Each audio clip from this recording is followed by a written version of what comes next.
파헤치겠습니다. 안녕하세요. 메디치 미디어 시청자 여러분. 지금 한참 점심 드시고 있을 시간인데 아주 귀한 분 모셨습니다. 너구리 초대석 정춘생 의원님이십니다. 안녕하세요. 안녕하세요. 네, 우리 시청자분들께 처음 나오셨으니까 인사 한번 하세요.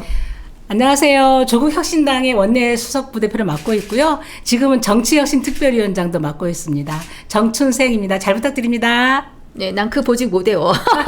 그냥 정 의원님 할래요. 네. 정 의원님이 왜 여기 너구리냐고 그래가지고 저희가 대답을 이렇게 했습니다. 예, 우리 대표님, 메구리님이 너구리를 닮아가지고. 예, 저는 너구리 몰고 가는 사람 하려고 하는데, 뭐 사람이든 너구리든 먹고 살아야 되잖아요. 네네. 어떻게 농심 관계자분 계시면 어떻게 좀 시사 너구리 좀 살려주십시오. 제가 라면 중에 제일 좋아하는 게 너구리인데. 아, 너구리 없고 오늘은 시장 가시죠. 네. 콩떡 하나 드시고 네, 시작할게요. 오늘 조국도 나오나요?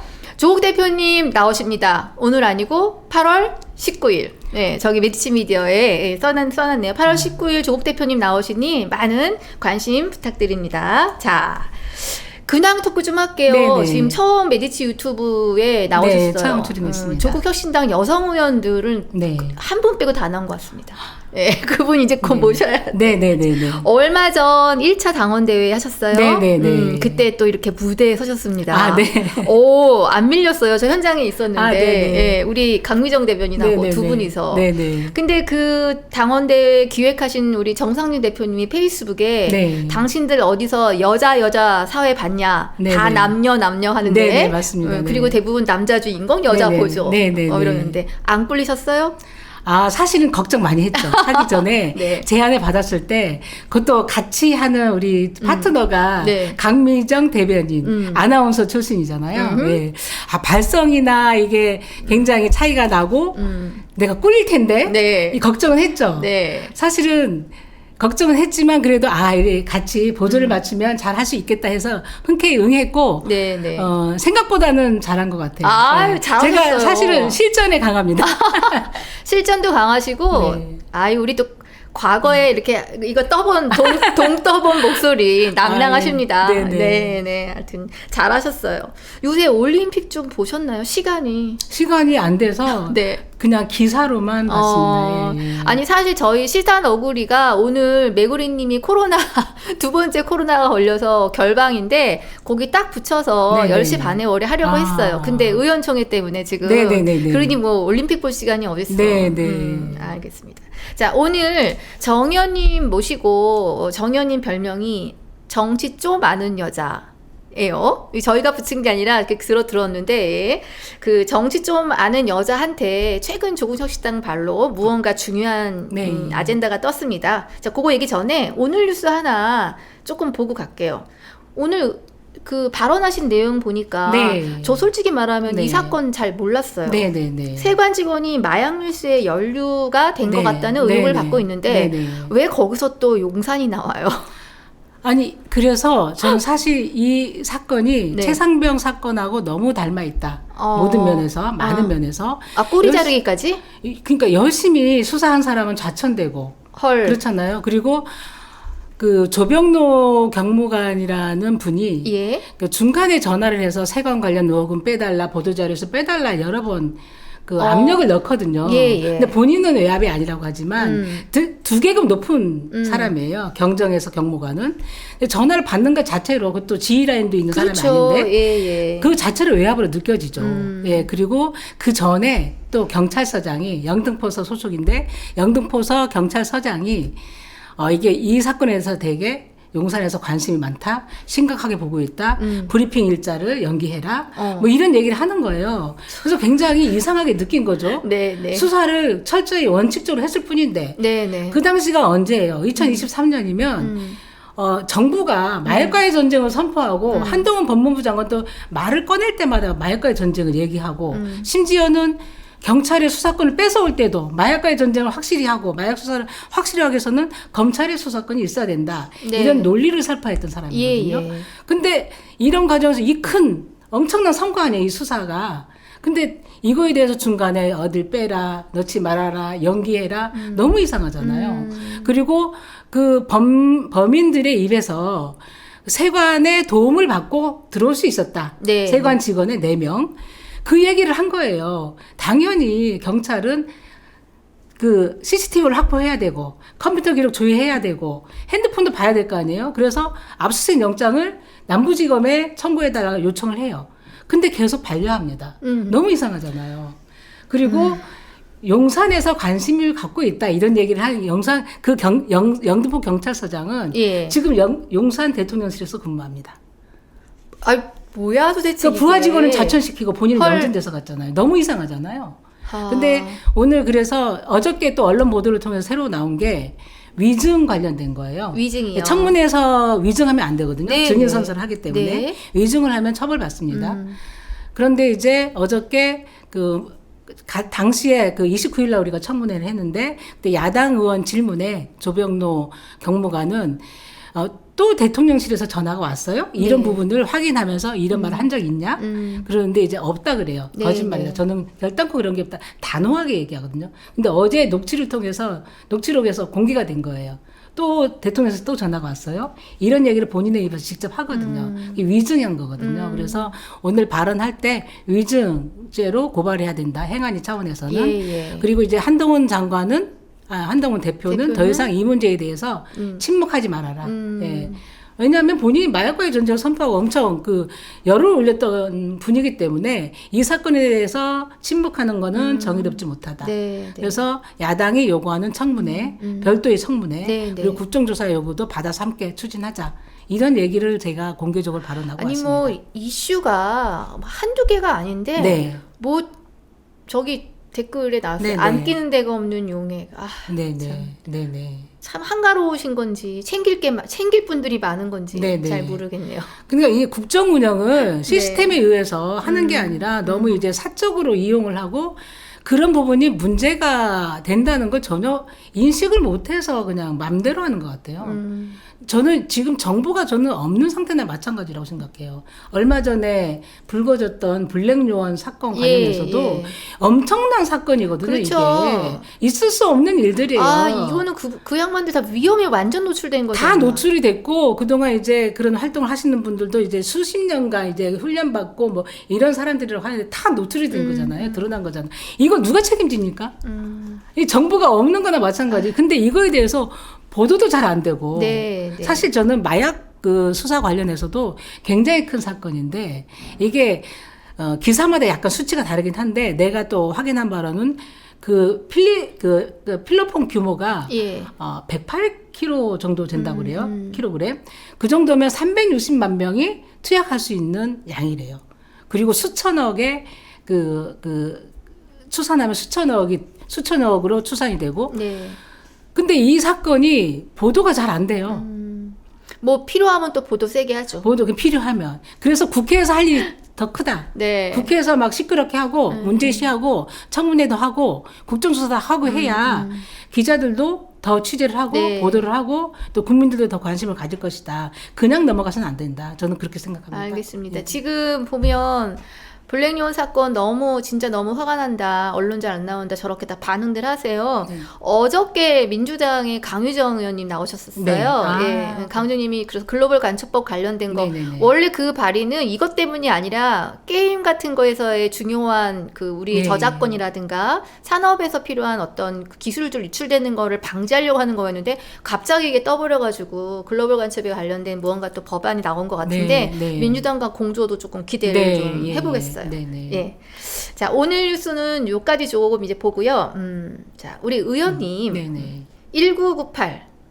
1998. 네. 잊을 수 없는 숫자. 네네. 2024. 네, 잊을 수 없는. 그렇게 나온 숫자가 27. 네네. 예. 네네. 설명 좀 해주세요. 1998은 어쨌든 저의 삶의 무대가 새로 바뀐 해이고 2024년도 역시 삶의 무대가 새로 바뀐 해라서 공통점이 있는데 서로 네. 약간 다르긴 다르죠. 하죠. 예. 1998년도에 제가 새정치국민회의 당직자 공채로 처음에 당직자 생활을 시작했어요. 그러니까 사회 첫발이 네네. 이제 맞습니다. 당직자 국회에서 대학원 졸업하고 예. 사실은 97년도에 네. 대선 때 김대중 대통령이 당선을 위해서 자원봉사를 했었죠. 네. 예, 그리고 98년도에 그렇게 들어왔으니까 이 당직자라는 생활이 어떻게 보면 그 정치인도 아니고 일반 회사원도 아니고 정당이라는 게 정치 결사체잖아요. 예. 그 결사체에 동의하는 사람들이 가는 거고 저는 실무자로서 굉장히 열심히 일을 했던 것 같아요. 내 직분에 맞게 열심히 했고 정치인들, 국회의원들이 잘 드러날 수 있도록 네. 잘 할 수 있도록 조력자 역할을 해왔다면 사실 당직자분들 정말 중요한 역할을 하시는 거죠. 네. 예. 어쨌든 국민들은 의원들을 통해서 국회의원들을 통해서 그 정당의 모습을 알고 평가하지만 네. 거기를 조력하는 당직자들의 모습은 안 보이거든요. 그래서 우리는 그 의원들이 꽃과 열매라면 당직자는 우리 줄기와 같은 존재다. 예. 좋은 비유예요. 줄기를 통해서 물과 영양분이 공급이 돼야 꽃과 열매가 맺어질 수 있잖아요. 알겠습니다. 저는 그런 생각으로 당직자로서 열심히 그래서 그렇게 쭉 해왔고, 사시다가 2024년 네. 국회의원이 되시기 전에 한 네네. 가지를 하셔서 의원이 되셨어요. 네, 맞습니다. 네. 제가 사실은 계산을 하면 27년 동안 민주당에서 몸을 담았고 그 과정에서 김대중 대통령, 노무현 대통령, 문재인 대통령 세 분의 우리 민주정부 대통령을 탄생시키는데 일정 정도의 기여를 했고 그것을 굉장히 자랑스럽게 생각을 했고 그랬는데 이제 2021년 제가 그 문재인 정부 청와대 마지막 여성가족 비서관으로 가서 일을 하게 돼요. 그 거기서는 사실은 막 드러내는 일보다 이 정책에 대한 조율 뭐 이런 조정 그 부처와의 이제 그 조율 이런 거 일을 하는데 코로나 시기여서 밖에서 드러내는 행사나 이런 걸 못했어요. 너무 아쉬워요. 네. 그냥 정책 관련 보고하고 뭐 현안이 터지면 이거에 대해서 대응 방안 논의하고 이런 건 했지만 네. 현장에 가서 소통을 하고 하는 것들 못한 게 너무 아쉬워요. 기획을 했다가도 코로나가 확 번지면서 또 취소하고. 그럼 그거 빼고 네네. 코로나 기간 빼고 나의 당직 생활 중에 이거 활약상 뭐 이런 거 하나 지금 떠오르는 거 이것만큼은 내가 했어. 제 자랑은 나인데. 자랑하십시오. 네, 자랑할 게 많아요, 사실. 자랑하세요. 네. 네. 뭐냐면 필리버스터 요즘은 굉장히 희화화됐잖아요. 네. 필리버스터에 대해서 국민들이 감동도 안 해요. 초장에 감동이지. 그러니까 초장에. 국민들이 감동을 안 한 건 뭐냐? 국민들 공감 없이 맞아요. 어쨌든 여야의 치열한 갈등 대립 속에서 그냥 이 길밖에 없으니까 하는 거라면 우리 국민들이 아직도 많이 기억하고 계실 텐데 2016년도 2월 달에 테러 방지법 필리버스터가 있어요. 네. 그거 제가 기획한 겁니다. 오. 네. 제가 원내 의사국장을 그 당시 하고 있었고 그 당시 박근혜 정부는 테러 방지법을 통해서 개인의 정보, 그러니까 네네. 테러 위험이 있을 수 있는 개인에 대해서 인권 침해 요소가 있을 수 있는 정보를 취합하고 뭐 이런 법을 개정한 내용을 그 정부로 국회로 제출을 하는데 야당에서 우리가 민주당에서 엄청 반대를 했어요. 그래서 의장님도 그 당시 국회의장이 저쪽 새누리당 소속 정의화 국회의장이셨는데 이 부분에 대해서는 정보위에서 이제 합의해서 올라오지 않으면 본회의에 올릴 수 없다 이랬는데 박근혜 정부는 계속 직권상정을 압박했어요. 결국에는 직권상정을 거부하다가 결국에는 압박에 못 있어 올리더라고요. 그래서 우리 원내에서 회의가 시작이 되는데 네. 어차피 직권상정 올리는 순간 그건 통과될 수밖에 없거든요. 그래서 우리 논의하는데 당시 원내대표가 이정구 원내대표였어요. 이분이 이제 문재인 대표와의 갈등 대립 때문에 굉장히 욕을 많이 먹었지만 그래도 인권 변호사 활동을 했던 분이에요. 네. 그리고 인권 문제에 대해서는 굉장히 민감했던 부분이죠. 근데 저는 그러면 이 부분에 대해서 어차피 통과는 된다. 하지만 그냥 통과시키지 말고 싸우다가 그냥 죽자. 어차피 통과될 거 싸우다가 죽는 게 내주지 말고 뺏기자. 우리 지지자들을 위해서라도 예. 우리 당원들을 위해서 옳은 선택이다. 이런 제안을 제가 했고 네. 그래서 필리버스터 하자. 국회 선진화법 이후에 필리버스터라는 제도가 도입이 됐지만 한 번도 해본 적이 없었거든요. 네. 이거를 해보자 했더니 가능하겠냐 묻더라고요. 그래서 가능할지 안 할지는 모르지만 의총에 제안을 해서 한번 해봅시다 했더니 옳다 해보자 이거라도 해보자 해가지고 의총에 제안을 해요 가서. 근데 의총에서 굉장히 시니컬했어요 반응이. 이제 와서 뭐 하다가 그때 의원들 사이에 그렇게 신뢰를 받지 못했었어요 원내대표가. 근데 요거 주장했을 때도 그 분위기가 연결이 되면서 과연 우리가 이거 할 수 있냐, 왜 이제 와서 이게 무슨 의미가 있다, 뭘 하냐, 막 이게 대다수의 의견이었어요. 근데 그때 국방위원을 맡고 있었던 젊은 청년 정치인 김광진 의원 손을 들며 이거 문제 있다. 내가 해보겠다. 필리버스터 하면 제가 먼저 하겠습니다. 하더라고요. 저로서 굉장히 고마웠죠. 그러고 나서 좀 있으니까 은수미 의원님도 저도 해보겠습니다. 손을 들고. 그래서 이 2명을 갖고 우리가 처음 시작을 했어요. 신청을 하고 2분 접수를 받고 신청을 했는데 웬걸 김광진 의원이 5시간 이상을 끌어주네요. 네, 내용도 네. 아주 좋았고 네. 그러고 은수미 의원이 10시간 넘게 하셨어요. 그때 유명했죠. 너무 놀랐어요. 우리도. 그렇게까지 기대를 안 했는데 그때 놀라운 변화가 있었어요. 그러니까 그 당시에는 당에 전화 오는 거나 원내 행정실에 전화 오는 거나 맨 욕하는 전화밖에 없었어요. 근데 전화가 빗발치는데 다 칭찬하는 전화. 너무 잘한다. 이제 민주당 일 좀 하네. 열일 좀 하는구나. 이제 좀 일 좀 하네. 너무 잘한다. 응원한다. 네, 그리고 네. 거기 방청권을 어떻게 얻을 수 있느냐. 방청권 신청하고 싶은데 그래서 그 방청권 신청 줄을 서야 됐고 이게 반응이 되게 좋은 거예요. 댓글도. 국회 방송이라는 거를 국민들은 모르고 있다가 이 시청률도 엄청 올라간 거예요. 그러니까 이제 의원님들도 자기도 하겠다 뭐 신청이 줄을 섰고 저는 줄을 서지요 이러면서 네. 했는데 굉장히 아시는 바와 같이 그때 15% 내외의 민주당 지지율이 그렇게밖에 안 됐어요. 근데 그 후로 엄청 올라가는 걸 느끼겠고 여론조사에서도 굉장히 올라가는 게 보였고 그리고 언론도 굉장히 이거에 대해서는 굉장히 다 좋게 써주셨어요. 그러니까 이거의 진정성 이런 거를 안 거고 처음 실시되는 거기 때문에 네, 네. 굉장히 여론도 우호적으로 받고 언론에서도 굉장히 우호적으로 써주셨고 해서 그때 굉장히 대박쳤죠. 네. 사실은 그때는 그냥 패색이 20대 국회는 굉장히 패색이 짙었는데 참패할 것이다. 이게 다 정치 학자들, 정치 전문가들, 이 평론가들의 판단이었는데 그거 이후로 굉장히 역전되는 분위기 있으면서 결국에는 20대 국회에서는 123대 122 한석 차이로 이겼잖아요. 그래서 네, 네. 의장을 가져올 수 있었고 예, 그런 일이 있었습니다. 그랬군요. 자, 근데 네. 그거 기획하고 이렇게 하셨던 네. 일잘러, 네. 일머리하는 기획분을 네, 네. 혁신당에 뺏겼으니 자, 뺏긴 거는 저쪽 주어고 네네네. 어떤 계기로 이렇게 조국혁신당을 네. 택하신 거예요? 사실은 제가 그 문재인 정부 여성가족 비서관 끝내고 이제는 내 정치를 하자 고민을 하고 있었어요. 그러니까 남의 조력자였다면 내가 이제 무대에서 직접 배우로 뛰자 예. 이런 결심을 했었어요. 그러면 무엇을 할까 고민을 하다가 제가 여성국장도 했었고 여성가족 전문위원도 열린우리당 때부터 시작을 하면 거의 7년 넘게 8년 가까이 했었거든요. 그 청와대에서도 여성가족 비서관 했었고 여성정책 관련해서 그리고 당의 여성 지위 향상을 위해서 했었던 것만큼은 주변의 모든 사람들이 인정을 했어요. 네네. 그래서 전국 여성위원장에 도전을 했죠. 네. 도전을 해서 이제 많이 응원해 주셨는데 네. 근데 이제 한계가 국회의원이 아니잖아요. 아. 근데 많이 응원들은 해주시지만 표는 의원들을 찍어주더라고요. 네. 네. 그래서 그때 한번 좌절을 맛봤고 그 후에 2023년도에 네. 그 강서구청장 네. 보궐선거가 있었잖아요. 제가 강서구에서 2001년도부터 지금까지 쭉 살아요.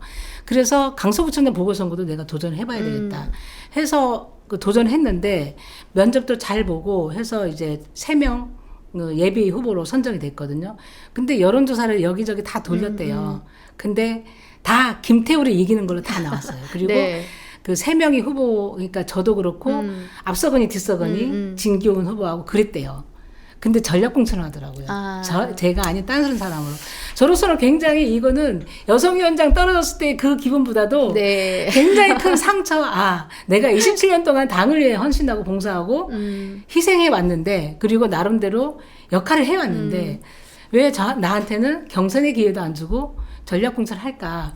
굉장히 좌절하고 그 후로 굉장히 침체 기간을 제가 가졌던 것 같아요. 그러니까 의욕도 없고 막 이런 상황이었고 민주당도 더 이상 나를 필요로 하지 않는 것 같고 이런 상황에서 그래도 예. 뭔가를 이제 총선 때는 뭐를 해야 되겠다. 그럼 어떻게 하지 이런 고민이 있었죠. 근데 2024년도 올해 2월에 이제 조국 대표님이 그 창당 선언을 하면서 정치 선언을 하시잖아요. 예. 그러면서 그때 관심이 가기 시작했어요. 그리고 이제 내세우는 슬로건이 3년은 너무 길다. 윤석열 검찰 독재 조기 종식. 이게 나한테 그냥 딱 꽂혔어요. 네, 그리고 같이 일해왔던 경험도 있고. 예. 그래서 내가 이제 선택해야 될 때가 왔구나. 조 대표님은 언제 같이 일했던 거죠? 예전에 제가 그 수배된 것도 조국 대표님 그 조직과 관련돼 있고요. 네네. 제가 원내 행정실장 할 때도 조국 대표님이 이제 장관으로 지명될 때 그 대응을 다 실무자 총괄을 제가 다 했어요. 그러니까 그 대응 자료를 받아서 그 우리 그 후배 당주자들 시켜서 이제 그걸 뭐라고 하죠? 이제 웹자보 만들고 이런 것들을 해서 퍼나르고 이런 것도 또 대표님이 또 받아서 그 당시 후보자들 퍼나르고 막 이런 일을 같이 싸운 동지였죠, 사실은. 네. 저기 학생으로 들어가면은 전설 따라 삼천리 되니까 그건 일단 패스하고 그 뭔가 운이 또 맞아 떨어지네요. 네네. 그래서 고민을 하긴 했는데 내가 27년간 몸담았던 민주당을 떠나는 고민을 했는데 길지는 않았어요. 뭐냐면 이게 50이 넘으면 나이가 50이 넘으면 사람의 가슴을 설레게 하는 일이 별로 없잖아요, 사실은. 네. 예. 근데 50이 넘은 저의 가슴을 설레게 하더라고요. 그리고 심장을 뛰게 하더라고요. 그래서 더 늙기 전에 내가 이제 내 심장이 뛰는 곳에 가서 일을 해보자. 그렇게 결심을 했고 제가 먼저 문을 두들겼어요. 같이 해보겠다. 그래서 시작을 하게 됐습니다. 예. 지금 이 정말 개인의 스토리가 솔직하고 힘이 있네요. 나 메디치 일할 좋게 때 봐주셔서 감사합니다. 메디치 일할 때 가슴이 설렌다 다시 생각해보기라고. 언젠가 또 가슴 설레는 일이 있을 거예요. 예, 그때는 주저하지 마시고 선택하세요. 뭐 민주당이라는 대기업이 사람 잘 키워서 그죠? 일꾼 만들어갖고 뭐 옆에 있는 같이 클 수 있는 기업으로 사람 보냈네 뭘 보니까. 그러니 뭐 오실 때 같이 일했던 많은 동료들 동지들에게도 칭찬받고 격려 플랜카드 이렇게 오셨겠어요. 오히려 많은 분들이 응원을 해주셨어요. 왜 민주당 떠나냐 이게 아니고 선택 잘했다. 그래 거기는 너의 기회의 땅일 것 같다. 선배들도 그랬고 그 후배들도 그랬고 몇몇 의원들한테도 상의하고 왔죠. 그래 잘 됐으면 좋겠다. 응원한다. 그리고 사실 그분들이 우리 경선을 당원하고 더하기 선거인단 경선했잖아요. 선거인단은 당원과 상관없거든요. 선거인단을 많이 모집해 주셨어요.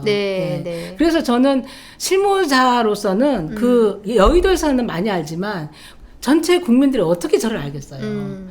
그래서 경선을 통해서 그래도 순위권 안으로 들어왔고 덕분에 제가 현재 국회의원 의정 활동을 할 수 있지 않나 그렇게 생각하고 있습니다. 사실 우리가 건너온 시대는 유리천정 뚫기 위해서 힘들었던 시절이긴 해요. 혹시 아까 이제 민주당에서 정책적으로 기획한 그런 자랑사례 말고 혹시 유리천정 뚫기 부시기에 대한 기억 남는 것도 혹시? 아니 많이 싸웠죠.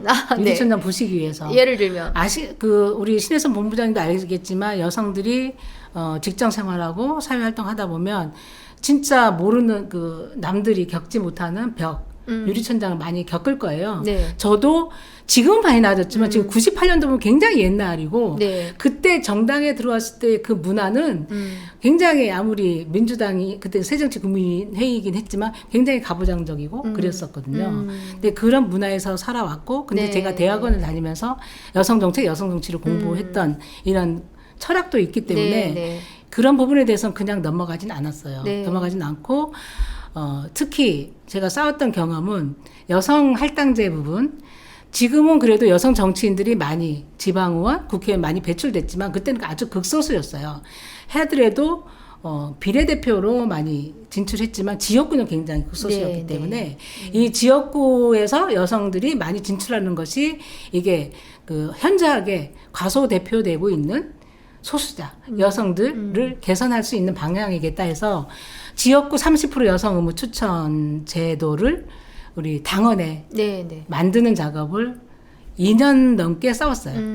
여성국장 할 때. 물론 그 당시 의원도 있었지만 제가 여성국장 할 때는 이거 갖고 싸워야겠다 다짐을 했고 싸워서 그래도 지금은 실천되고는 안 되겠죠. 그 당원 때문에 많이 노력은 합니다. 그래서 지역구 여성 공천 30% 의무화 그거랑 경선 가산점 20% 지금은 25%로 늘어났거든요. 그래서 20% 당원에다 명시하는 거. 그때 2년 한 6개월 같아요. 2년 6개월의 싸움 끝에 만들어냈던 경험이 있고요. 지금도 깨지지 않는 기록이 있는데 네. 정당 수상 최초로 여성으로서 최초로 조직국장했어요. 아, 예. 그런 게 최초자가 붙어야 돼. 네네.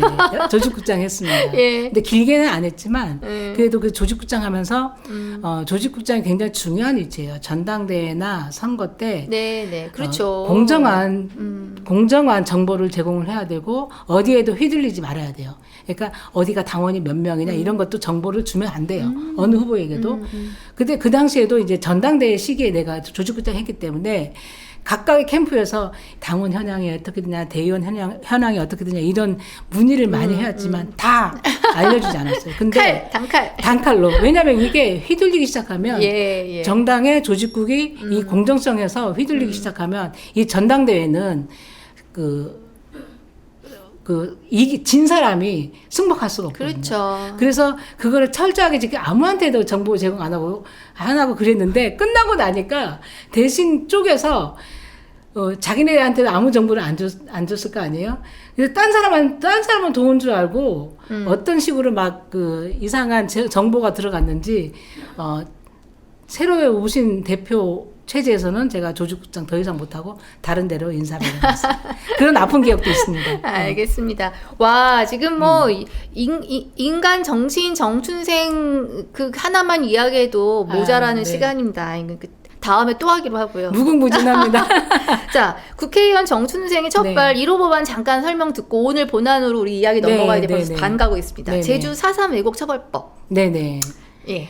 저의 약속이기도 했고 조국 대표님이 선거 기간에 제주도 내려가서 드린 약속이기도 했고 네네. 저한테 미션을 주신 법안이어서 제가 1호 법안을 냈고요. 5.18 하면 광주, 광주 하면 5.18, 제주 하면 4.3, 4.3 하면 제주거든요.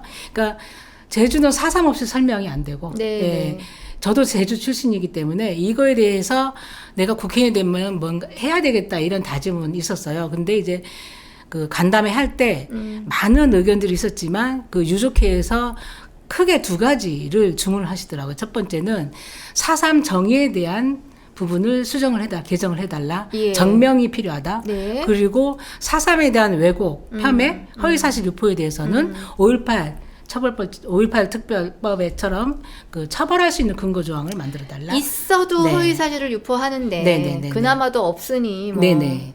그러니까 그래서 봄만 되면 제주시에도 그렇고 막 현수막들이 공산주의 세력에 의한 폭동 막 이런 현수막이 붙으니까 생존해 계신 희생자분들이나 피해자분들이나 그래요? 아니면 희생자 유가족들이 얼마나 아프겠어요. 그러니까 그런 부분을 이제 더 이상 못하게 해달라 이런 거기 때문에 그 약속대로 법을 만들었습니다. 근데 만드는 과정에서도 저는 이름은 저가 대표 발의했지만 같이 만들었어요. 예, 관련 단체들 6개, 7개 되는 관련 단체들의 의견과 이견들을 다 조율하면서 합의 가능한 부분 다 만들었고 그래서 만들었기 때문에 사실은 유가족하고 같이 발의한 거죠. 네.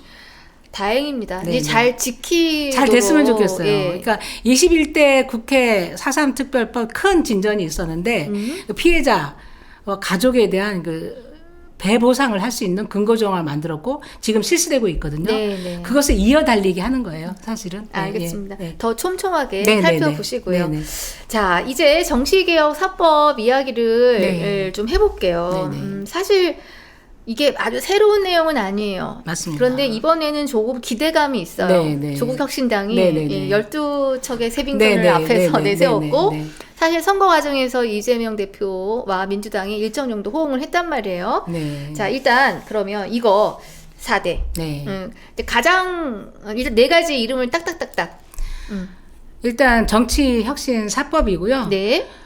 교섭단체 완화하는 거. 교섭단체 완화. 네, 교섭단체 요건을 완화하는 거. 두 번째는 정치자금 배분 기준을 바꾸는 거. 돈의 문제, 정당에게 주는. 세 번째는 비교섭 단체에도 정책연구위원을 배정하는 거. 정책연구위원 배정. 네네. 그리고 정보위에 비교섭 단체도 참여할 수 있는 거.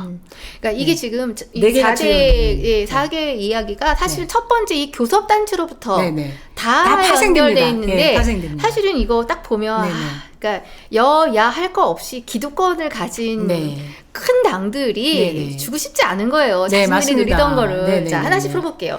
일단 교섭단체는 지금 대안을 지금 20석에서 10석으로 낮추자. 예. 왜 가능하든지 타당성에 대한 것을 좀 설명해 주세요. 일단 그 20석이라는 기준이 왜 20석인지 그 근거가 없어요. 며느리도 몰라.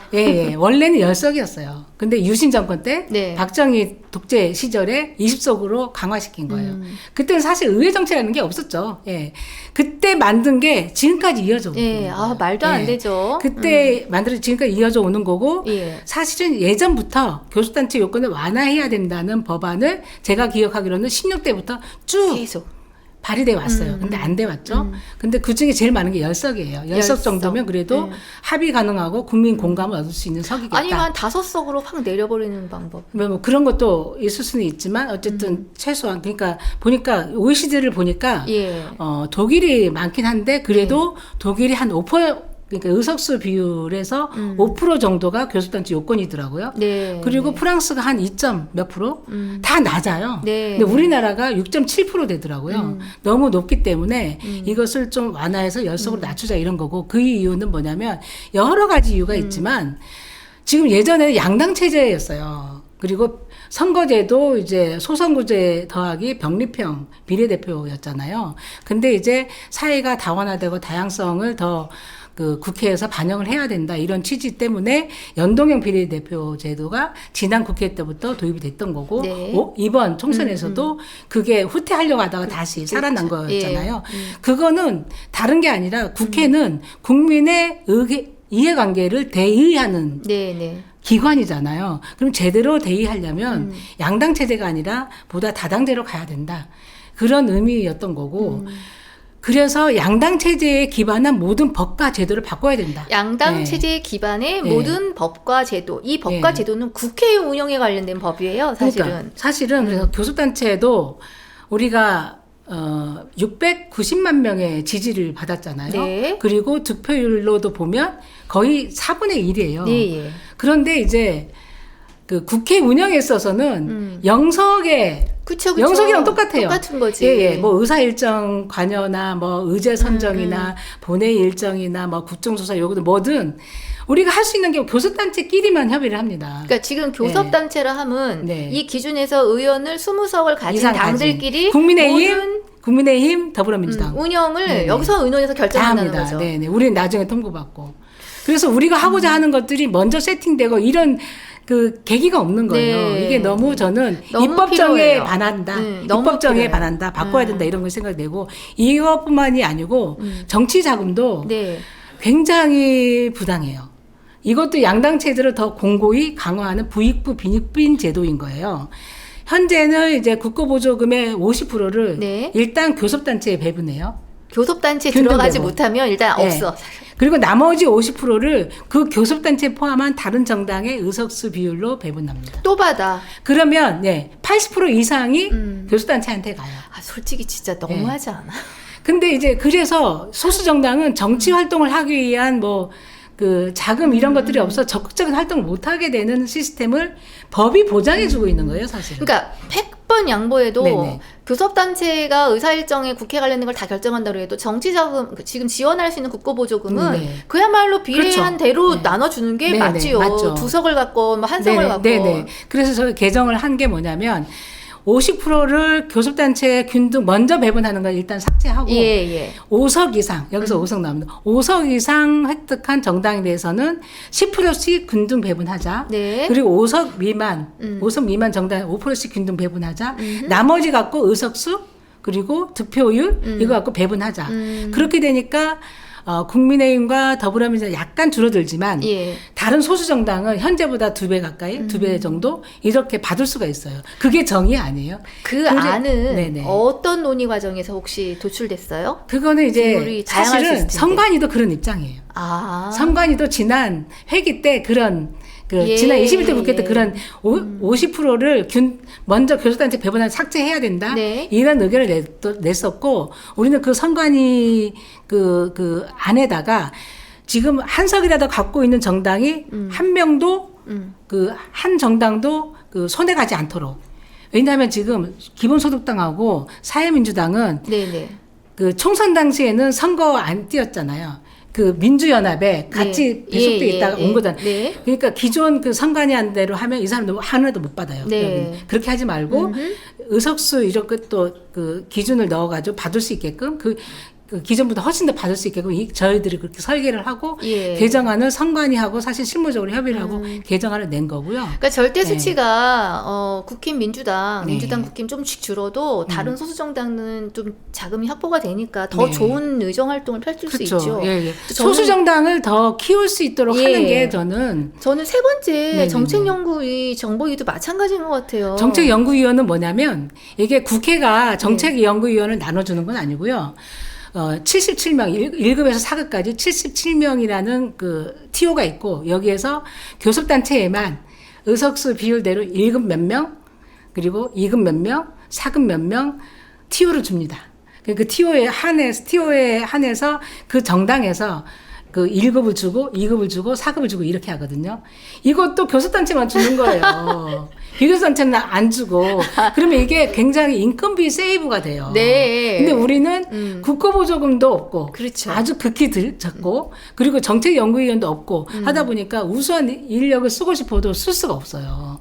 그래서 이거는 소수정당을 더 이제 키운다는 의미, 그리고 다양한 의견들이 국회에서 반영이 돼야 된다는 입법 정의의 의미에서도 이건 고쳐져야 된다. 정보위는 뭐냐면 교섭단체만 들어가도록 돼 있어요. 아예 법에 그렇게 적혀 있어요. 그놈의 교섭단체. 네. 그래서 이제 김준영 의원 같은 경우는 이 국방에 관련해서 잘 알고 외교안보 관련해서 굉장히 전문가잖아요. 그렇죠. 특히 요즘은 외교안보 관련된 사안들이 많이 터지잖아요. 블랙 요원 사건도 그렇고. 이런 부분을 가서 진짜 들여다보고 보고받고 이렇게 대응하고 싶어도 아예 배제되어 있는 거예요. 그래서 그것도 그 교수단체만 들어가서 하도록 하는 내용도 삭제하는 이런 법안을 같이 내게 된 겁니다. 그러니까 국회는 국민을 대신하는 대의기관이고 내가 A를 지지하든 B를 지지하든 내가 지지하는 국회의원이 나의 목소리를 전달하기 위한 무언가 기본 인프라에 대해서 지금 너무 소외되고 있어요. 네, 맞습니다. 그러니까 여기에서는 기존의 여야 할 것 없이 거대한 조직이 그냥 맞습니다. 딱 짜응이 된 거잖아. 네네. 그래서 언론을 뉴스를 봐도 더불어민주당 저거 좀 읽어주지. 교섭단체 하나 꼭 소수정당 혁신당이 앞장서 꼭 통과해 주십시오. 와, 태영님 너무 감사해요. 감사합니다. 형님 아니고 누님. 예. 네, 근데 이게 사실은 그러니까 우리가 먼저 교섭단체 완화를 요구했던 것도 아니고요. 선거 때 민주당이 먼저 얘기를 했습니다. 예, 우리가 먼저 얘기 안 했습니다. 여기 먼저 꺼낸 건 아니고 우리는 선거 치르느라 바빴기 때문에. 근데 지금 최고위원 선거에서 수석을 달리고 있는 김민석 당시 상황실장이 인터뷰를 통해서 교섭단체도 요건을 열석으로 완화할 필요가 있다. 이런 얘기를 했고 제가 알기로 이재명 대표도 어떤 인터뷰에서 이런 얘기를 한 걸로 알고 있습니다. 그 민주당 발이었다는 거죠? 네, 민주당 발이었고요. 그때는 조국혁신당이 필요했죠. 민주당 입장에서. 그리고 솔직히 굉장히 치열하게 여야가 국민의힘과 더불어민주당이 치열하게 붙었던 아주 그러니까 근소한 차이로 막 엎치락뒤짝 했던 데서는 조국혁신당 제발 그쪽으로 좀 와달라. 우리 뉴스에도 못했어요. 비례정당이라. 근데 이제 기자회견이라는 형식이 빌려서 그 야외 기자회견의 형식이 빌려서 선거운동을 하고 다녔는데 제발 우리 동네 와달라. 우리 동네 엄청 그렇게 했거든요. 그만큼 우리 조국혁신당이 가면 여론이 뜨고 여론이 반응하고 민주당 당원들, 민주당 지지자들도 굉장히 호응이 컸기 때문에 정말 지민 비조에 관련된 건 아래층에서 더 확실하게 필요했다. 투표장으로 끌어들이기 위해서 우리가 필요했던 거예요. 그래서 우리의 힘을 많이 빌렸는데 끝나고 나니까 입을 싹 닦아버리네요. 자, 알겠어요. 자, 그러면 아이고 우리 민수님 말씀 듣다 보니 민주당에서 왜 이런 인재를 놓쳤을까 싶네요. 그냥 풀이 많은 걸로 너무 많아서 그런 걸로 하고 자, 혁신당이 일단 다 받아들면 가장 이제 교섭단체 기준에 들어갈 수 있는 이제 첫 번째 당이 되는데 교섭단체가 완화돼서 조국혁신당이 교섭단체에 들어가면 어떻게 바뀔까요, 국회가? 일단은 의제 세팅을 같이 할 수 있잖아요. 국회에서 이거 합시다. 교섭을 같이 하니까 교섭을 같이 해서 예를 들어서 한동훈 특검법 우리가 제일 먼저 제기를 하고 네. 법사위에 가 있잖아요. 이거는 우리가 원내대표 그 민주당 원내대표 찾아다니고 당 대표님 찾아다니고 수석 원내대표 찾아다니고 법사위원 찾아다니면서 일일이 막 이거 해달라고 막 사정할 필요 없이 딱 협상을 같이 하는 거예요. 이거 네, 하자. 네. 이렇게 하면 힘이 실리는 거죠. 그러니까 캐스팅 보드 역할을 제대로 할 수 그렇죠. 있고 민주당도 그거에 대한 필요성이 분명히 있는데. 근데 이제 국회 운영 관련해서는 교섭단체 하나 더 우군에 교섭단체 하나 더 생기는 게 나쁘지 않거든요. 예. 근데 저는 사소한 이해관계 때문에 이 판단을 좀 주저하는 게 아닌가? 자, 혹시 그 사소한 이해관계가 국고보조금. 국고보조금 예, 정책연구위원 아주 큽니다. 사소하진 않지요. 근데 좀 이런 질문 드려볼게요. 더 크게 봐야죠. 왜냐하면 우리가 총선 때 조국 혁신당에 대해서 다 평론가들도 그렇고 과연 세석이라도 할까? 네. 예, 어떤 사람들은 영석도 아니고 실패한다. 민주당 입장에서도 굉장히 이게 잘 될까? 부정적인 시각이 많았죠. 근데 현실은 안 그랬잖아요. 네. 그때 민주당 논리가 뭐냐면 조국 혁신당이 민주당 지지를 깎아먹을 것 같아. 그리고 민주당 지지를 깎으면서 국힘이 될 것 같아. 막 이런 거였잖아요. 근데 결과는 안 그랬잖아요. 오히려 진보 민주 진영의 사람들을 더 크게 그 반응을 하게 하고 더 많이 투표장으로 끌고 왔잖아요. 그런 것처럼 교섭단체 하나 더 생기면 더 큰 협상력을 갖고 있지 않을까요? 민주당과 국민의힘만 다투는 거, 이것만 보도하는 언론, 그리고 언론을 보면 국민의힘 로고, 그리고 더불어민주당 로고만 보이고 이 대립 갈등만 보도해요. 제3자의 정당이 교섭을 하면서 좀 그 완충 역할을 할 수도 있고 협상력을 발휘해서 좀 그 같이 할 수 있다. 충분히 저는 가능하다고 보기 때문에 저는 대승적인 견지에서 교섭단체 완화는 그 4가지 정치혁신법 중에서도 교섭단체 완화는 첫 번째로 좀 민주당이 받아서 해주셨으면 좋겠다. 자, 정치에서 아까 말하는 갈등을 주장하거나 현재 질서를 유지하는 것이 그냥 지금 내가 하는데 유리하다고 생각하는 그런 사람들, 그런 입장에서 보면 요렇게 나왔을 땐 예를 들면은 그야말로 다당제로 갈 수 있는 다리를 오히려 놔주는 걸. 그러니까 다당제가 나쁜가요? 아니, 그러니까 분당을 해서 나도 교섭단체 될 수 있고 국고보조금 받을 수 있고 이렇게 되는 순간 정치하기 힘들어져라는 의미 때문에 안 되게 하게끔 하는 이런 판단을 하는 사람이 있을 수도 있다고 봐요. 일단은 저는 너무 우리가 수십 년간 양당 체제에 익숙해 있기 때문에 그렇게 생각을 하는 게 쉽지는 않을 거예요. 그렇기 때문에 이제 우리가 새로운 요건, 지금 지금 양당제로 우리 국민의 이해관계를 대변할 수 없어요. 다 아시잖아요. 모든 정책과 입법이 두 정당으로 수렴하는 게 아니에요. 사회는 그 생각이 더 다층적이에요. 근데 이것을 어떻게 양당으로 다 수렴합니까? 다양한 의견들이 제시가 되고 또 타협이 되고 또 정치는 타협하는 거 아니에요? 그러니까 타협이 되고 이것을 입법이 되고 예산도 반영시켜주고 제도화되고 이것을 저는 국회가 해야 된다고 보고 다당제에 대해서 너무 걱정할 필요 없다 이런 생각을 하고요. 분당도 그렇게 쉽지가 않아요. 그러니까 그동안 정치의 한국 정당 정치의 역사를 보면 분당하고 실패하고 뭐 이런 경험들이 많이 있기 때문에 그냥 섣불리 그냥 그 이해관계 눈앞에 보이는 이해관계 때문에 분당한다 이거는 쉽게 판단하지 않을 것 같고요. 다만 정치 철학과 가치를 판단하면서 이 정당과 함께 하고 싶다 이런 선택은 할 수 있죠. 저는 다양성으로 가야 된다고 생각합니다. 알겠습니다.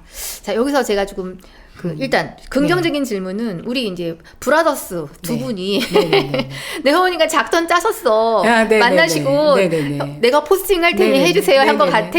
그분들의 생각을 보면 좋은 조금 분위기 가져오셨어요? 그래도 대화하는 모습, 소통하는 모습, 그 사진이 보이면 굉장히 우리한테 또 긍정적인 신호잖아요. 그때는 사실 저희들도 생각 못 했는데, 그날 본회의장에 또 갑자기 이재명 대표께서 오신 거잖아요. 그 사진 찍힌 거고, 저는 그걸 끝난 줄 알았는데, 나중에 보니까 또 2시간 동안 또 회담을 가지셨더라고요. 그렇게 다양한 얘기를 나눴는데, 거기 무슨 얘기를 다 나눴는지는 아직 다 말씀을 안 하셨어요. 안 하셨어요? 저희 대표님이. 다 안 했으면 조금 하셨어요. 그러니까 저는 물었죠. 교수단체 완화 어떻게 하신대요? 우리의 그 1등 관심사. 당대표를 만났는데. 그거에 대해서도 확실하게 나중에 얘기해 드리겠습니다 해서 확실하게 말씀을 안 하셨는데 네. 그런 대화의 과정이 굉장히 중요하다 저는 생각을 하고 네. 또 대표님 그 며칠 후에 10년 전에 찍었던 사진을 또 올리셨잖아요. 그러니까. 그 배경은 뭐냐면 그 강성 지지층 중에 네, 네. 굉장히 조국 대표와 이재명 대표를 이간질하려고 하는 분들이 계시더라고요. 일부 있습니다. 안 좋게 네. 얘기하고 막 그래서 우리는 그런 사이가 아니다. 우리는 네. 정말 그 같이 협력하고 함께 가는 동지적 관계이다. 이런 것을 한 사진으로 드러내고 싶으셨나 봐요. 네. 또 그거를 또 이재명 대표가 또 공유를 그러니까 벌써 하셨더라고요. 10년 전이네. 서로 이러면서. 일심전심으로. 예. 자, 지금 이 질문은 정치는 뭐 정말 잘하시긴 협상이에요. 네네네. 하나 주면 네. 뭐 너도 하나 내놔. 네네. 이게 뭐 대승적으로는 당연히 맞는 말이나 네네네. 어쨌든 내가 우리 걸 좀 내놓는 거잖아. 네네네. 할 때. 이 지금 네 가지 안에 대한 거 동의할게. 네. 예를 들어서 네. 그래서 민주당에 좀 사납게 예를 들면 네네네. 너네도 하나 내놔봐. 이럴 때 제가 딱 떠오르는 게 하나 있었어요. 뭔가요? 10월 보궐선거에 내놓지 마 후보. 아. 예를 들면 이런 식으로 네네. 혁신당에게 무언가 네네. 당신네도 좀 네네. 양보해줘라는 네네. 이런 협상 그 같은 양보 저는 양보는 가진 곳에서 하는 거라고 생각이 되고요. 왜냐하면 10월 재보궐선거 안 내는 거는 조국 혁신당의 존재 이유가 없는 거예요. 조국 혁신당이 지금 신생 정당이고 지역의 뿌리를 예. 내리려면 네. 보궐선거에 반드시 후보를 내야죠. 아 그렇군요. 의미 있는 성과를 내야 되는 거고 양보하실 마음이 전혀 없군요. 그 선거에서는 그렇습니다. 예. 그리고 그게 2026년도 지방선거에서도 네. 그런 식의 연대는 할 수 있죠. 어떤 거냐면 다 후보를 해서 단일합세 이거 아니고 예. 우리가 낼 수 있는 지역을 최대한 내고 나머지를 안 내는 방식 뭐 이런 식으로 하면서 연대는 할 수 있다고 보고 그 전에 저희가 법은 아직 안 냈습니다만 네. 고민하고 있는 게 결선투표제예요. 결선 투표제? 예. 대선도 대선이지만 네. 지방선거에서 지방자치단체장, 예. 기초단체장, 광역단체장 이 부분만큼은 좀 결선투표제를 도입했으면 좋겠다. 그래서 그 야권 단일화 하면서 그리고 민주당 내는데 다른 야당이 내면 우리 지역 국민의힘 도와주는 거야 이렇게 싸우지 말자는 거예요. 어차피 결선투표제로 가면 하나로 통일이 되잖아요. 하나로 선거를 통해서 결선투표를 통해서 그런 것 그렇게 가자. 그래야 후유증이 덜하다. 이거 예. 법안 발의하실 계획인가요? 아직 안 하고 지금 준비 중에 있습니다. 예. 그러니까 조국신당에서 네네네. 당론으로 네네네. 네. 이것도 민주당하고 좀 얘기가 되고 있나요? 그러니까 논의를 해야죠. 네네. 근데 결선투표제 도입은 예전부터 시민사회도 그렇고 네. 소수 정당에서도 계속 도입을 주장을 했던 법안이고요. 네. 우리가 저기 얼마 전에 발의한 그 사법에 대해서는 네. 시민사회나 이런 데 굉장히 호응이 큽니다. 그렇죠. 사실은. 지금 보면 거대 양당의 극심한 대립이 입법부 마비를 가져온다 이런 네. 의견도 있고요. 네네네. 그래서 저렇게 지금 시민단체 의견 네네. 지지하는 유권자들의 마음을 사면 사실은 이 거대 양당들도 더는 물러서기 네. 힘들 것 같아요. 네네네. 어떤 계획들을 좀 갖고 계세요? 저는 우리가 아무리 주장한다고 해도 양당이 안 받으면 그쵸. 예, 어려운 거잖아요. 그래서 저희가 주장을 했던 게 국회의장 직속으로 수기 기구를 만들자. 숙의. 숙의 기구를 만들자. 공론화 기구인 거죠. 그래서 시민사회 단체, 전문가 그룹 이렇게 다 해서 한 500인 정도로 모아놓고 이게 21대 국회에서도 또 했었던 내용이에요. 반영이 안 돼서 그런 거지. 네. 근데 의장님은 생각이 좀 있으신 것 같아요. 지금 좀 여쭤보면. 국회의장님이? 네네.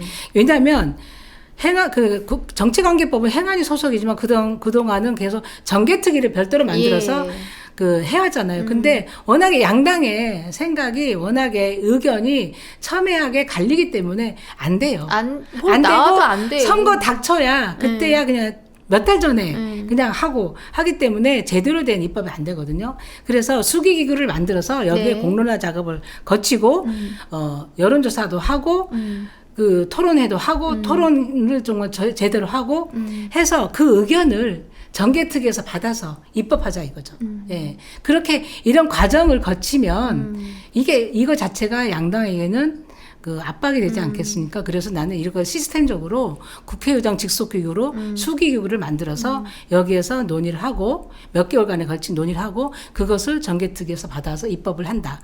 이렇게 작전을 짜야 되지 않을까 알겠습니다. 그렇게 생각하고 있습니다. 이게 대승적인 측면에서는 드러낸 말로는 뭐 거부할 그게 아닌데 국힘하고는 아직 얘기가 시작이 네네 안 공식적으로 하지는 않았습니다. 자, 그럼 이거는 절차상 어떻게 돼야 돼요? 좀 뭔가 어쨌든 협의안이 네네. 도출되고 이걸 다 국회 또 통과가 돼야 되는 겁니까? 네, 그렇죠. 예, 예. 다 모든 거는 법을 통과해야 되는 거고 수기구에서 안을 만드는 거예요. 네네. 여기는 입법기관이 아니기 때문에. 아주 대통령이 하도 거부권을 행사해서 이것도 대통령의 뭔가 이것까지 받아야 국회의장 수기기구를 만들어서 정개특위를 통과해서 한 거를 또 거부권 하나, 그야말로 거부왕으로 남으시렵니까? 윤석열 대통령님. 이미 거부왕. 네네. 이미 거부왕. 네. 알고 알겠습니다. 있습니다. 그 전에 본인이 먼저 내려가지 않을까.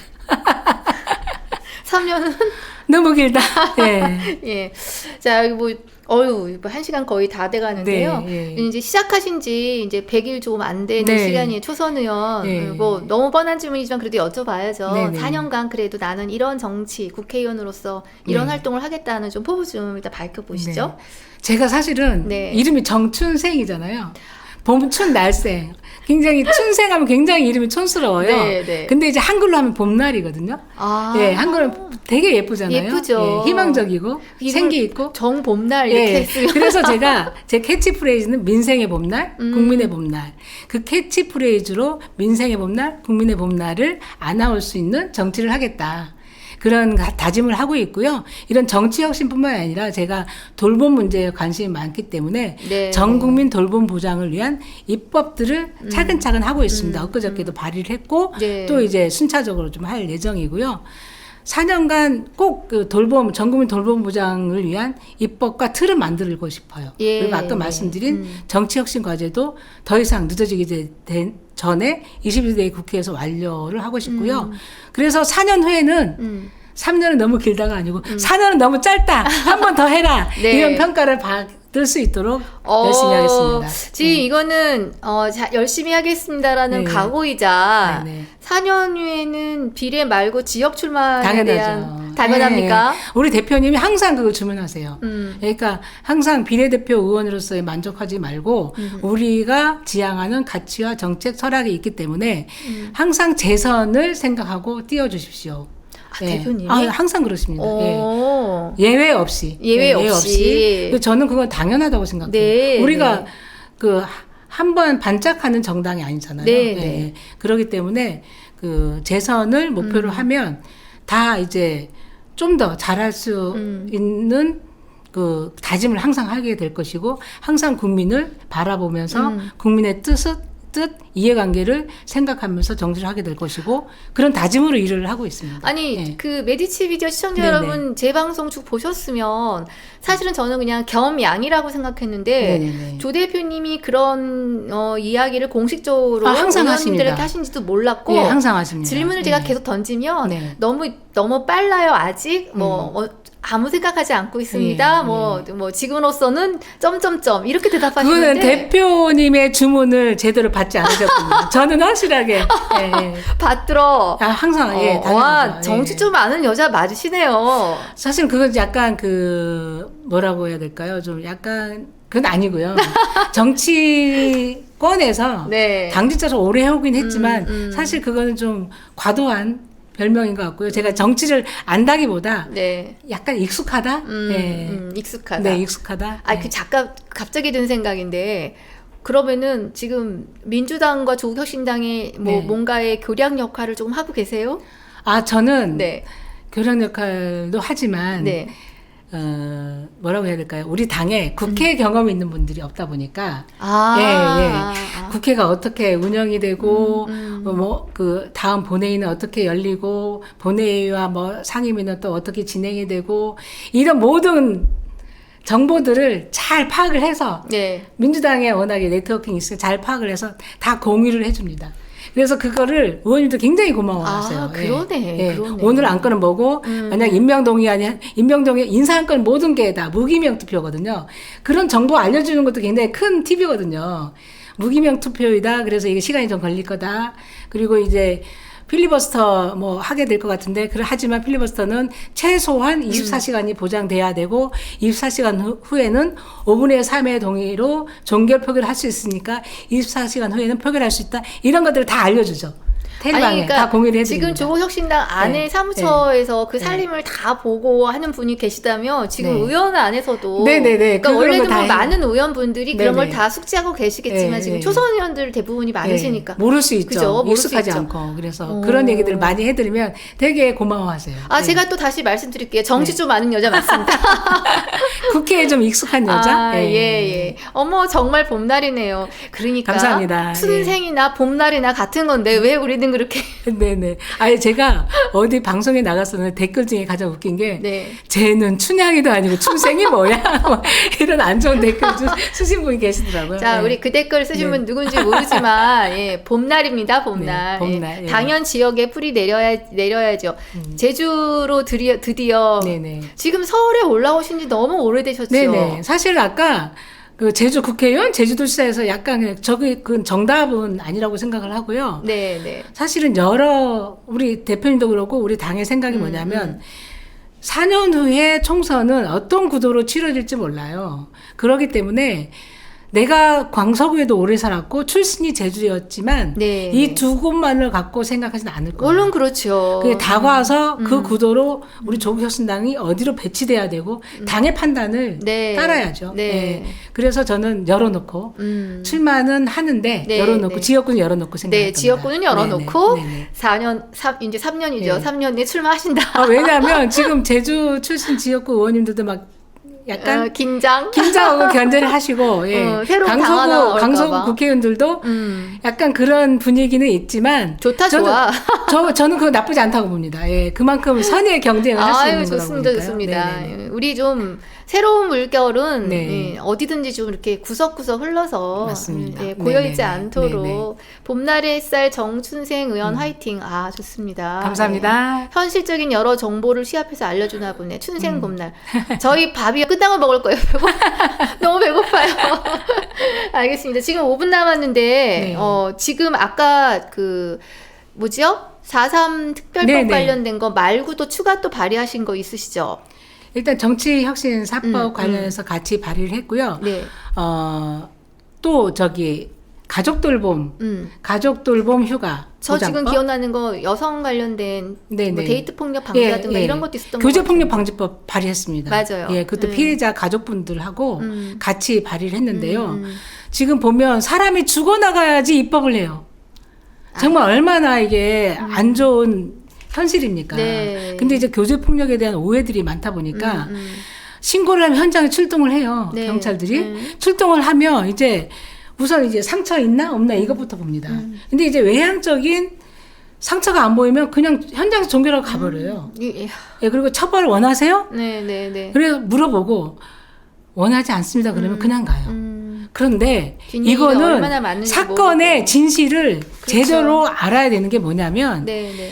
교제폭력이 일단 연인 관계잖아요. 네. 연인 관계이고 이게 신고하는 게 쉽지가 않아요. 네. 왜냐하면 그 교제폭력을 계속 해오던 사람들의 습성을 보면 당사자한테만 협박을 하는 게 아니고 너 이거 알리면 너네 가족도 가만 안 둘 거야. 너네 회사 가서 뭐 다 그 영상 다 까발릴 거야. 다시는 뭐 못하게 할 거야. 뭐 이런 식으로 협박을 하거든요. 그런 상태에서 쉽게 신고를 못 해요. 그리고 너 만약에 뭐 이거 처벌 불원서 안 써주면 나 가만히 있지 않을 거야. 뭐 이렇게 하면 현장에서 처벌 불원서를 써줘요. 그럼 그걸 이유로 다 종결 처리해요. 네. 입건을 안 해요. 그래서 작년도 경찰청 통계를 보니까 네. 교제폭력 신고 건수가 7만 건이 넘는데 그중에 입건이 된 거는 2% 정도밖에 안 되더라고요. 그래서 그 법을 낼 때는 저는 그 전에 거제 교제폭력 네, 살인사건이 네, 있었잖아요. 그래서 11번 신고했었어요. 맞아요. 11번 신고했으면 경찰은 분리 조치를 하든가 보호 조치를 하든가 조치를 했어야 돼요. 그냥 내보냈잖아요. 그래서 맞아 죽었잖아요. 결론적으로는 그런 사례가 너무 많은 거예요. 네. 그래서 법을 개정을 했는데 새로운 법을 만든 건 아니고요. 네. 가정폭력 처벌 특례법을 완전 개정을 했어요. 전면 개정을 했어요. 이게 사실혼 관계는 아니지만 거의 연인 사이로 동거하는 가족일 수도 있고 뭐 이런 경우가 많기 때문에 가정폭력 및 가정폭력 및 또 이제 친밀한 관계에 의한 폭력 처벌 특례법으로 전면 개정을 하고 법명도 바꾸고 주요하게 바뀌는 게 반의사 불벌 조항을 배제했어요. 알겠습니다. 내가 처벌을 원하지 않는다 네, 한다고 해서 처벌하지 입건하지 말라 이런 신호이고요. 그리고 상담 조건부 기소유예 이것도 배제를 했어요. 왜냐하면 그렇게 해서 기소유예하고 안 하면 그 상당 기간에 또 살인을 저지르는 경우가 왕왕 있었어요. 자, 그래서 그런 부분을 고치는 아까 의원님 하신 말씀 중에 사람이 죽어야 벌 맞는다. 이거 굉장히 아픈 말이에요. 꼭 이것만이 아니라 뭐 산업 현장도 마찬가지잖아요. 제가 5분 남았다고 해서 조금 여유 있게 의정 활동하신 것 좀 자랑 좀 하시려고 그랬더니 시간 부족이야. 지났습니까? 자, 아니요. 지나진 않았고요. 오늘 그래도 또 후원 요청과 이렇게 해야죠. 가져오신 거 팻말. 자, 메리츠 미디어 유튜브도 구독, 좋아요, 알림 꼭 해주시고요. 이거 하면 되나요? 네. 쑥스러운데요? 하십시오. 제가 사실은 조국혁신당의 국회의원이고 원내 수석 부대표 정치혁신특별위원회 위원장으로 활동하고 있긴 하지만 아직 덜 알려졌습니다. 예. 셀럽이 아직 아니고요. 하지만 셀럽이 될 수 있도록 열심히 하겠습니다. 그래서 얼마 전에 제가 후원 계좌를 개설했어요. 여러분의 관심과 후원이 저의 더 적극적인 활동을 도울 수 있다고 생각합니다. 도와주십시오. 열심히 하겠습니다. 네, 정춘생 의원님이 봄날의 기운을 가지고 국회도 사시사철 좀 봄날을 만들 것 같은 이런 생각이 좀 드네요. 많은 후원해 주시고 정치사역의 그 개혁법 관련된 건 저랑 일단 말을 트셨으니 계속 진도를 저랑 빼주셔야 합니다. 여기 와서 업데이트 해주셔서 우리 시청자분들께도 쉽게 설명을 해주시기를 그렇게 부탁드릴게요. 이제 의장 면담과 뭐 여야 원내대표 면담 일정 사실 개인적으로는 이거 갖고 단식 투쟁이라도 할까 뭐 이런 생각도 하고 있었는데 밥 먹고 일합시다. 어쨌든 이거를 차례차례 그 빌드업 시키겠습니다. 많이 관심 가져주시고 응원해 주십시오. 끝나고 우리는 밥 대신에 떡을 좀 오늘 먹을 예정이지만 또 나오세요. 네, 알겠습니다. 메디츠 미디어 불러주시면 얼마든지 언제든지 시사너구리 투대석에 좋은 분들 많이 모시겠습니다. 좋아요, 구독, 알림 해주세요. 예, 감사합니다. 자주 출연해 줄래요? 너무 짧대요. 예, 감사합니다. 또 나오겠습니다. 네, 감사합니다. 또 뵙겠습니다. 감사합니다. 감사합니다, 의원님.